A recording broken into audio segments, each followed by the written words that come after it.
placid and serene and go from being asleep to being drowsy to being awake to crying a little bit to falling asleep again without a tremendous amount of difference and relatively easily. And other babies, just a small amount of information coming in from the external world makes them very, very wired and very awake and often end up thrashing and crying, and then they have a really tremendously hard time trying to get themselves back to sleep again. So there's a lot of individual variability in babies in their arousal level and how good they are at actually controlling their arousal level.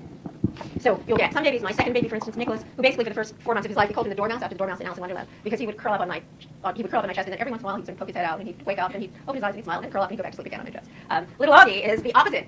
Little Augie had the opposite pattern. So Little Augie basically had the attitude that he had only been conscious for 3 weeks, so the idea that he would ever be unconscious was just completely intolerable to him. So he would bitterly fight the possibility of going to sleep, and in order to get him to sleep, you had to kind of corral and hold him incredibly tight and rock him and spend half an hour walking around with him as he was thrashing there, fighting and telling you, I don't want to go to sleep, I don't want to go to sleep. So we see a lot of these individual differences, and there's some evidence that these kind of individual differences in arousal are continuous with temperament and personality differences in adults. And again, I think you can probably intuitively feel that, the difference between people who just have a really easy temperament or calm and serene, and people who are much more all over the place, much more susceptible to changes in arousal.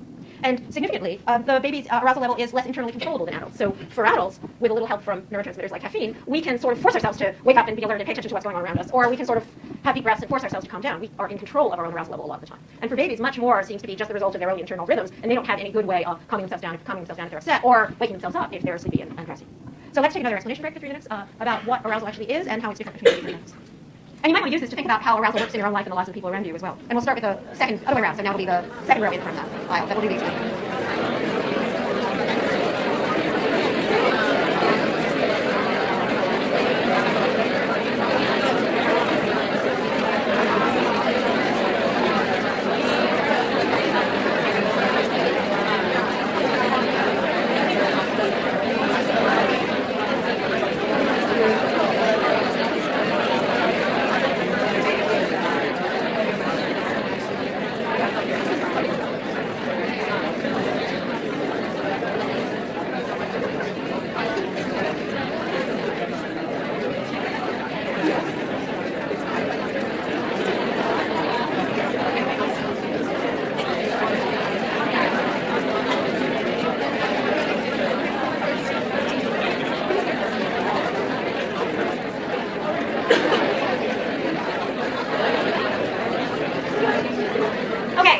Let's go on since we're running a little late. I said that arousal level, one of the distinctive things about arousal levels in babies is that it isn't something that babies can control internally very well. And one of the results of that is that babies are dependent a lot on the caregivers around them to actually do the job of controlling the baby's arousal. So babies aren't good at calming themselves down, they have to rely on their caregivers to calm them down. And one of the central pieces of caregiving, I think, in fact, you might argue for very young babies, the most important thing that caregivers do is that they impose arousal levels on the baby. So the caregivers are the ones who are actually deciding as much as the baby, how stimulated the baby is, how awake the baby is, how calm the baby is, how much stimulation the baby has, how little stimulation the baby has. And there are a lot of techniques that have been used over the ages to try to get babies out of this very high arousal, crying, screaming, thrashing kind of stage to the something that looks more either like the calm alert stage or else the sleepy or sleep stage. And most of those are things that you might think are fairly obvious, but very often they involve some kind of rhythm. So things like singing lullabies or rocking a baby are good ways to make a baby go to sleep. I think Augie's favorite lullaby is Bob Marley, but Bob Marley is very good for lullabies because it's got a really nice, steady rhythm. Movement often makes babies go to sleep. So going and taking the baby for a ride in the car, or walking the baby, or moving around with the baby, putting the baby in a stroller. Those are ways that people get babies to go to sleep. Close physical contact is something that is soothing for babies. So one of the things that you see in, say, other cultures, hunter-gatherer cultures with babies, is that most of the time, for most of human history, babies have spent most of the day in close physical contact with a caregiver. Not necessarily a mom, but somebody. And babies seem to be naturally happiest when they're in close physical contact with a caregiver. And of course, if you think about it from the evolutionary baby perspective, given that the babies can't protect themselves at all, it makes a lot of sense that babies would be designed to really want to be close to somebody who can take care of them when the mastodons and the dinosaurs and so forth show up. Well, not the dinosaurs, but you get the idea. The monsters show up. So holding a baby is a good way of actually managing to get babies to be soothed. One way of soothing babies that I think is kind of interesting because we haven't used it as much is what's called swaddling. And you know, in the Bible when it talks about Jesus being in his swaddling clothes, you may, like me, have wondered when you were a kid, what is swaddling clothes? What exactly is swaddling clothes? Well, I'm sure that Jesus didn't need this, but most babies, when they get fussy and difficult, one of the ways of getting them not to be so fussy and difficult is to wrap them up really tightly in a piece of cloth. And in some cultures, this is actually a baby in a cradle board.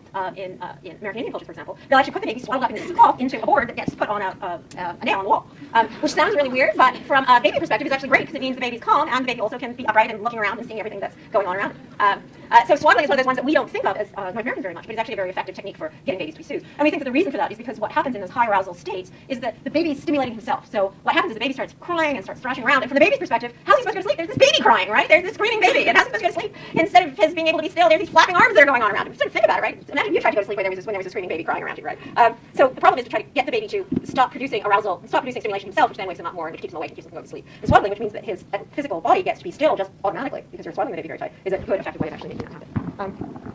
Okay. On the other hand, it should be said when you look at different cultures that use different techniques of dealing with babies and dealing with babies' arousal, you see different degrees of crying. So if you look in cultures where babies are being held very tightly, and babies are being swaddled, and babies are near to the moms all the time, and babies are being continually nursed, which is something we'll get to later on, which is another extremely good soothing technique, you see less crying overall in those babies than you do when babies are more separate from the moms. But it should be said that even among those babies, there's individual differences among babies. So even among hunter-gatherers, there are some colicky babies who scream and cry and are unhappy when they're babies, and then some common and more serving babies. But when you look sort of at the overall pattern, you can see cultural differences in how fussy overall the babies are, even though in all cultures some babies are fussier and more colicky than others.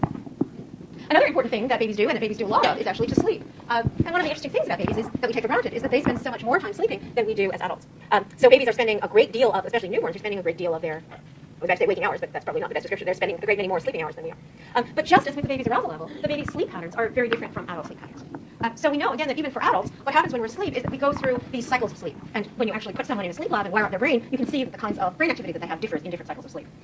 So what typically happens is we'll go through a period after we fall asleep, then we'll go through a period of what's called REM sleep. REM sleep is rapid eye movement sleep.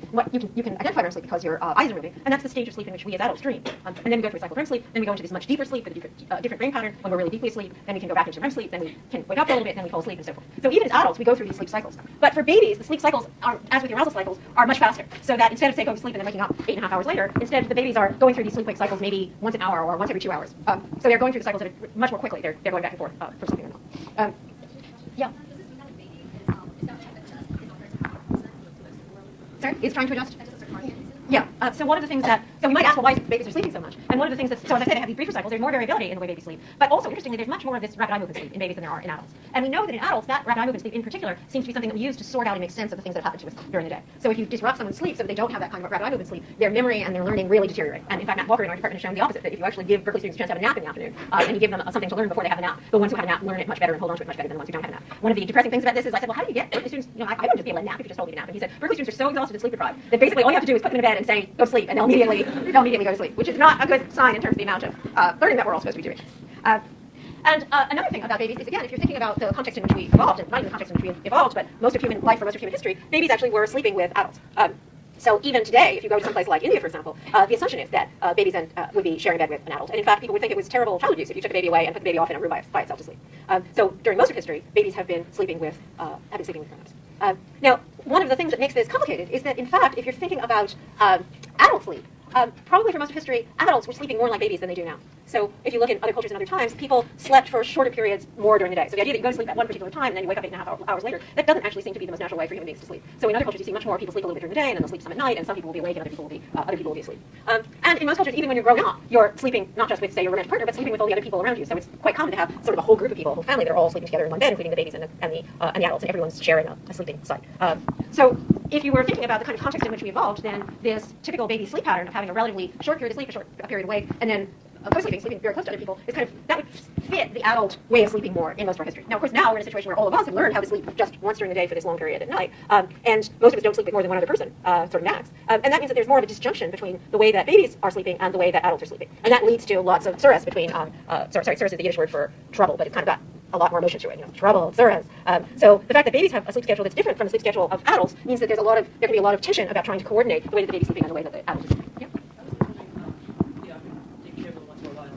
It was always interesting to me that the parents, not as a newborn, but once they were a little older, a couple months old, the parents would tell me, oh, on the weekend, no, he slept like once, and when I get there, he has 3 naps a day. Yeah. So I was always like, am I too boring? Is this how he arousal? But I could tell on Monday he's going to sleep a lot more because he was up more on the weekend. Does that have to do with the arousal level on the weekend, or is it because it's a different person? Because I would have been tired. Yeah. The parents not necessarily always do that. Well, I think part of what happens is that babies have much more, as I say, have much more variability in their sleep schedules, and they're more sort of at the mercy of external events than adults are. So just as with their arousal level, what's happening around them, even things that you might not realize are happening around them, can make more of a difference in how well or how often or how long babies actually manage to sleep. Yeah, and this does. You do definitely see these differences in sleep patterns going through the toddler years or through the preschool years, although of course it's most intense when you're talking about newborns. So a lot of the early newborn period is a matter of trying to kind of put baby schedules, whether they're sleeping or feeding or other kinds of schedules, in sync with adults. Let me just say one thing about feeding before we finish. So got the baby breastfeeding, and there's lots and lots and lots of evidence for the advantages of breastfeeding. Feeding is another thing that babies do from very, very early on. There actually are chemicals in breast milk that help to establish the baby's digestive system. Babies get the immunity that their moms have, so if their moms already had a disease, then babies through the breast milk actually get the antibodies to that disease, and that makes babies less vulnerable to disease.